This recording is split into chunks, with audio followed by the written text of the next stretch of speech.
Supreme court ने न्याय मिलने पर देरी पर चिंता जताई है और गाइडलाइन बनाने की तैयारी किया है। अटॉर्नी जनरल और सॉलिसिटर जनरल को कहा है कि आप इस मामले में रहिए। 2 एमेकस यानी न्यायमित्री भी अपॉइंट कर दिया है सिद्धार्थ लूथरा जी को और नागमुत्तु जी को।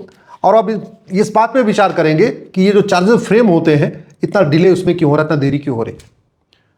क्रिमिनल प्रोसीजर में क्या होता है, पहले आप कंप्लेन करते हैं, कंप्लेन करने के बाद उसको थाने में एफआईआर दर्ज की जाती है, एफआईआर दर्ज करने के बाद उसमें फिर जांच की जाती है, जांच करने के बाद चार्जशीट फाइल होती है, चार्जशीट फाइल होने के बाद कोर्ट उस पर संज्ञान लेता है, फिर चार्जेस फ्रेम होता है। तो ये मानिए जो सुप्रीम कोर्ट ने कहा है वो जो चार्जेस फ्रेम किया जा रहा है उसमें कई साल लग रहे हैं, उसके ऊपर चिंता जताई है। कायदे से भारतीय नागरिक सुरक्षा संहिता के अनुसार, बीएनएसएस के अनुसार 60 दिन के अंदर चार्जेस फ्रेम हो जाना चाहिए, लेकिन ऐसा हो नहीं रहा है। 6 महीने, 8 महीने, साल भर उसमें लग जा रहा है और फिर उसके बाद गवाहों के बयान वगैरह चलता रहता है। मैं आज फिर से बहुत विनम्रतापूर्वक माननीय सुप्रीम कोर्ट से कहना चाहूंगा, आप एक सुओ मोटो पीआईएल रजिस्टर करिए जस्टिस विद इन ईयर। मैं गारंटी के साथ कहता हूं, सिविल मामलों का भी फैसला 1 साल के अंदर हो सकता है, क्रिमिनल मामलों का भी फैसला 1 साल के अंदर हो सकता है। चाहे कॉन्ट्रैक्ट हो, चाहे वो कारपोरेट केसेस हो, चाहे वो इनकम टैक्स के केस हैं, चाहे वो सर्विस मैटर के केस है, कोई भी मुकदमा 1 साल के अंदर तय हो सकता है, 1 साल के अंदर उसका फैसला आ सकता है अगर माननीय सुप्रीम कोर्ट चाहे तो। और जिस दिन भारत में जस्टिस विद इन ईयर लागू हो जाएगा उस दिन भारत सुरक्षित हो जाएगा। कोई भी देश सुरक्षित तभी होता है जब कानून का खौफ पैदा हो। कानून का खौफ तब पैदा होता है जब कानून कठोर हो और सजा जल्दी जल्दी मिले। 6 महीने में, 8 महीने में, 10 महीने में सजा मिल जाए, फिर कानून का खौफ पैदा होता है। एक व्यक्ति को आपने कठोर दंड दे दिया, 6 महीने के अंदर दे दिया, तो उसकी गूंज जहां तक जाएगी वहां दूसरा व्यक्ति अपराध करने से 100 बार डरेगा। सबसे पहली आवश्यकता यह है कि क्राइम को 2 कैटेगरी बना दें, planned crime, unplanned crime, financial crime और नॉन फाइनेंशियल क्राइम। जो अपराध पैसे के लिए किया जाता है वो उसको जघन्य अपराध घोषित कर दिया जाए, चाहे वो चीटिंग हो, चाहे फ्रॉड हो, चाहे फोर्जरी हो, चाहे किडनैपिंग हो, चाहे जो भी अपराध पैसे के लिए किया जाता है उसको प्लान्ड फाइनेंशियल क्राइम की कैटेगरी में डाला जाए और उसमें किसी भी तरीके का कोई रियायत नहीं, किसी भी तरीके की कोई सहानुभूति नहीं, वो उसको जघन्य अपराध घोषित किया जाए। और जो भी प्लान्ड फाइनेंशियल क्राइम है उसमें 100% प्रॉपर्टी जब्त करने का प्रावधान होना चाहिए, सिटीजनशिप खत्म करने का प्रावधान होना चाहिए और साल भर के अंदर आजीवन कारावास, फांसी देने का प्रावधान होना चाहिए। इतना कर दें, कानून का खौफ पैदा हो जाएगा, साइबर फ्रॉड भी बंद हो जाएंगे, चीटिंग भी बंद हो जाएगी, किडनैपिंग बंद हो जाएगी, अवैध हथियारों का, क्योंकि 90% जो अपराध होते हैं वो पैसे के लिए ही किए जाते हैं। चाहे वो झपटमारी हो, चाहे चोरी हो, चाहे डकैती हो, अल्टीमेटली जो मोटिव होता है वो पैसा कमाना होता है।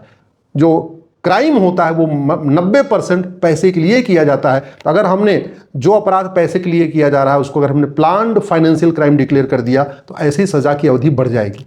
दूसरा, माननीय सुप्रीम कोर्ट से यह भी आग्रह है कि जैसे अमेरिका में कंसेक्टिव सेंटेंस होता है वैसे भारत में भी कंसेक्टिव सेंटेंस देने की व्यवस्था करें। हमारी पीआईएल सुप्रीम कोर्ट में चल रही, मामला अभी पेंडिंग है। हमने उसमें यही मांग किया है कि जो अपराध पैसे के लिए किए जाते हैं उसमें कॉन्करेंट नहीं होना चाहिए। कंसेक्टिव कॉन्करेंट का मतलब ये हुआ, कंसेक्टिव सजा का मतलब होता है कि अगर 5 आपने धारा, आपके ऊपर 5 धारा लगी है, एक धारा में 5 साल सजा है तो टोटल 25 साल सजा होगी। कॉन्करेंट का मतलब 5 की 5 धाराओं की सजा एक साथ चलेगी तो टोटल 5 साल सजा होगी। अमेरिका में कंसेक्टिव होती है इसलिए 100 साल, 150 साल, 200 साल, 500 साल, 1000 साल सजा होती है। भारत में कॉन्करेंट होता है इसलिए 5 साल की सजा, 8 साल सजा, 10 साल सजा होती है। मतलब 2G घोटाला हो जाए, कोयला घोटाला हो जाए, कुछ भी हो जाए, अगर यही अमेरिका में हुआ होता तो हजारों साल सजा होती। भारत में 2-2, 3-3 साल सजा हुई है।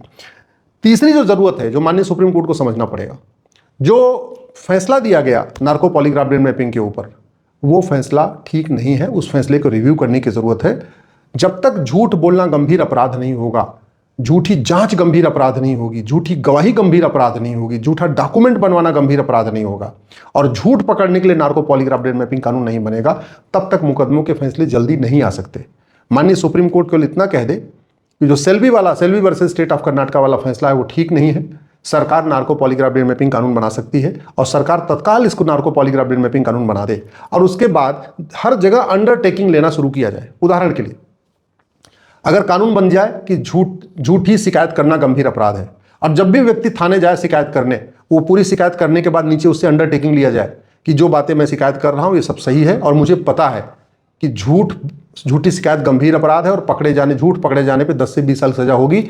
मैं गारंटी के साथ कहता हूं, वो इवन कंप्लेन लिखने के बाद ही लेके वापस आ जाएगा अगर वो कंप्लेन झूठ होगी तो जिस दिन झूठी शिकायत बंद हो गई तो झूठा एफआईआर बंद हो जाएगा। झूठा एफआईआर बंद हो जाएगा, आधे से ज्यादा मुकदमे ऐसे खत्म हो जाएंगे। आधे दहेज के मुकदमे ऐसे खत्म हो जाएंगे, आधे छेड़छाड़ के मुकदमे ऐसे खत्म हो जाएंगे, आधे SC/ST एक्ट के मुकदमे ऐसे खत्म हो जाएंगे, आधे और भी जो दुनिया भर के फर्जी केस चलते रहते हैं ये ऐसे ही खत्म हो जाएंगे।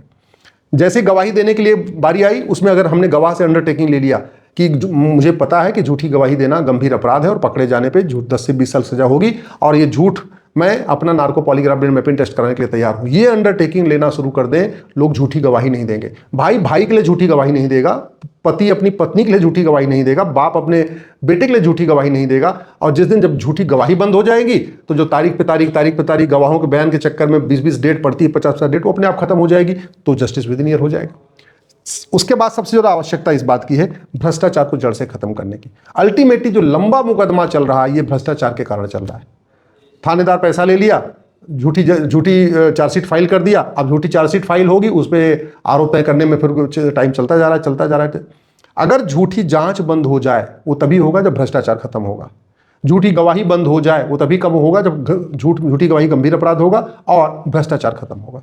अगर झूठा फैसला इस पर बंद हो जाए तो आधे मुकदमे तो ऐसे खत्म हो जाएंगे। आधे मुकदमे ऐसे खत्म हो जाएंगे तो आराम से भारत में 6 महीने में 8 महीने में सजा शुरू हो जाए, मुकदमों का फैसला हो सकता है। इसलिए माननीय सुप्रीम कोर्ट से मैं निवेदन कर रहा हूं, बहुत अच्छा उन्होंने एफर्ट किया है कि आरोप तय होने में देरी की चिंता, लेकिन आरोप तय होने में नहीं, चिंता इस बात की करनी पड़ेगी कि झूठी एफआईआर क्यों हो रही है, झूठी जांच क्यों हो रही है, झूठी गवाही क्यों हो रही है, झूठा एफिडेविट क्यों फाइल हो रहा है, इतनी चीटिंग फ्रॉड फोर्जरी क्यों हो रही है, झूठी वसीयत क्यों बन रही है, झूठी विरासत क्यों बन रही है, झूठा डेट ऑफ बर्थ क्यों बन रहा है, झूठा आधार क्यों बन रहा है, झूठा राशन कार्ड क्यों बन रहा है। मुकदमों में देरी का मेन कारण होता है फर्जी डॉक्यूमेंटेशन। लोग फर्जी कॉन्ट्रैक्ट बना लेते हैं और करते रहते हैं। उसका मैं एक उदाहरण आपको बताता हूँ। जौनपुर जिले में एक वसीयत असली, एक वसीयत नकली, 40 साल हो गया। 40 साल में अभी तक ये नहीं तय हो पाया जौनपुर में कि कौन सी वसीयत असली है, कौन सी वसीयत नकली है। अगर हमारे देश में झूठी वसीयत बनाना जघन्य अपराध होता तो झूठी वसीयत कोई बनवाता ही नहीं डर के मारे, लेकिन चूंकि झूठी वसीयत बनवाना जघन्य अपराध है नहीं, चीटिंग फ्रॉड फोर्जरी और परजरी जघन्य अपराध है नहीं, झूठा हलफनामा दाखिल करना भी कोई जघन्य अपराध नहीं, झूठ पकड़ने के लिए नार्को पॉलीग्राफ ब्रेन मैपिंग कानून नहीं है। तो नतीजा क्या हुआ, मुकदमा 40 साल से चकबंदी अधिकारी के यहां चल रहा है जौनपुर में। एक रघुवीर मिश्रा थे, उनकी 10 बीघे जमीन का मुकदमा है और वो आज भी सबसे निचले लेवल पे है, चकबंदी अधिकारी के यहां है। आज डिसाइड हो जाए तो फिर अपील होगी एसओसी के यहां, फिर एसओसी के यहां डिसाइड हो जाएगा तो अपील होगी डीडीसी के यहां, फिर डीडीसी के यहां डिसाइड हो जाएगा तो अपील होगी चकबंदी कमिश्नर के यहां, फिर चकबंदी कमिश्नर के यहां डिसाइड हो जाएगा तो अपील होगी हाई कोर्ट में, फिर हाई कोर्ट में डिसाइड हो जाएगा तो अपील होगी सुप्रीम कोर्ट में। एक और जो सबसे आवश्यकता है, माननीय सुप्रीम कोर्ट को इसको गंभीरता के साथ विचार करना चाहिए। क्यों ना हम हर जिले में डिवीजन बेंच बना दें डिस्ट्रिक्ट कोर्ट की, जो डिस्ट्रिक्ट जज होते हैं वो डिवीजन बेंच में बैठे। अभी हो क्या रहा है, मजिस्ट्रेट अकेले बैठता है, उसके फैसले कौन रिव्यू किया जाता है, डिस्ट्रिक्ट जज करते हैं। डिस्ट्रिक्ट जज भी अकेले बैठते हैं। अब डिस्ट्रिक्ट जज के फैसले को हाई कोर्ट में रिव्यू किया जाता है, वहां 2-2 जज बैठते हैं, और फिर हाई कोर्ट के फैसले को सुप्रीम कोर्ट में रिव्यू किया जाता है, वहां 3-3 जज बैठते हैं। तरीका ये होना चाहिए कि डिवीजन बेंच डिस्ट्रिक्ट लेवल पे ही होना चाहिए। अगर हम हर जिले में क्रिमिनल मामलों में भी डिवीजन बेंच बना दें, 2-2 जजों की बेंच बना दें, सिविल मामलों के लिए भी 2-2 जजों की बेंच बना दें, और वहीं पे फिल्टरिंग हो जाए तो मामले हाई कोर्ट कम आएंगे, और हाई कोर्ट में भी फिर डिवीजन बेंच उसको बना दे, और बाकी सुप्रीम कोर्ट में इन मुकदमों को आने से रोका जाए। अगर सबसे नीचे मजिस्ट्रेट के लेवल पे हो गया, फिर वहीं जिले में ही डिवीजन बेंच ने कर लिया, फिर हाई कोर्ट में भी डिवीजन बेंच ने कर लिया, तो मुझे लगता है लोगों को सुप्रीम कोर्ट आना नहीं पड़ेगा। अभी क्या हो रहा है, कन्याकुमारी से लेकर कश्मीर तक के लोग सुप्रीम कोर्ट आ रहे हैं, हर चीज में आ रहे हैं। रेंट का केस सुप्रीम कोर्ट आ रहा है, चोरी लूट झपटमारी का केस सुप्रीम कोर्ट आ रहा है, ठीक है, चीटिंग फ्रॉड फोर्जरी के केस सुप्रीम कोर्ट आ रहा है, एक बिस्वे जमीन का मुकदमा भी सुप्रीम कोर्ट आ रहा है, 2-2 बिस्वे जमीन का मुकदमा भी सुप्रीम कोर्ट आ रहा है, 10-20 हजार रुपए की चीटिंग फ्रॉड का मुकदमा, सब कुछ सुप्रीम कोर्ट आ रहा है। सुप्रीम कोर्ट को संविधान की व्याख्या करना था, सुप्रीम कोर्ट को अपना अलग काम दिया हुआ था हमारे संविधान निर्माताओं ने। सुप्रीम कोर्ट वो काम नहीं कर पा रहा है, वो केवल और केवल छोटे अपराधों में फंसा हुआ है, और सुप्रीम कोर्ट में बाढ़ आई हुई है। इसलिए माननीय सुप्रीम कोर्ट से आग्रह है, जस्टिस विद इन ईयर के नाम से सुओ मोटो PIL रजिस्टर करिए, सारे राज्य सरकारों को नोटिस जारी करिए, सभी हाई कोर्ट को नोटिस जारी करिए, देश के सभी बार एसोसिएशन को नोटिस जारी करिए, अटॉर्नी जनरल, सॉलिसिटर जनरल और सभी एडवोकेट जनरल को नोटिस जारी करिए, और भी अगर कोई अपनी किसी के पास कुछ सुझाव है उसको भी ले आने दीजिए, और एक कंप्लीट कंप्रेहेंसिव गाइडलाइन इशू करिए जस्टिस विद इन ईयर के ऊपर, जिससे लोगों को 1 साल के अंदर न्याय मिल सके। आज की डेट में 5 करोड़ मुकदमों के कारण 5 करोड़ परिवार टेंशन में है। एक परिवार में 6 से 7 आदमी मान के चलिए तो 30 करोड़ भारतीय टेंशन में है। लोग आशा करते हैं कि सुप्रीम कोर्ट उनको साल भर के अंदर न्याय दे देगा, लेकिन नहीं मिल रहा है। लोग हताश हैं, निराश हैं, फ्रस्ट्रेट हैं, सोशल मीडिया में उल्टी सीधी बातें लिख रहे हैं। जजों के प्रति भी उल्टी सीधी बातें लिख रहे हैं, सुप्रीम कोर्ट के प्रति भी उल्टी सीधी बातें लिख रहे हैं, सरकार के प्रति तो पहले लिख रहे थे।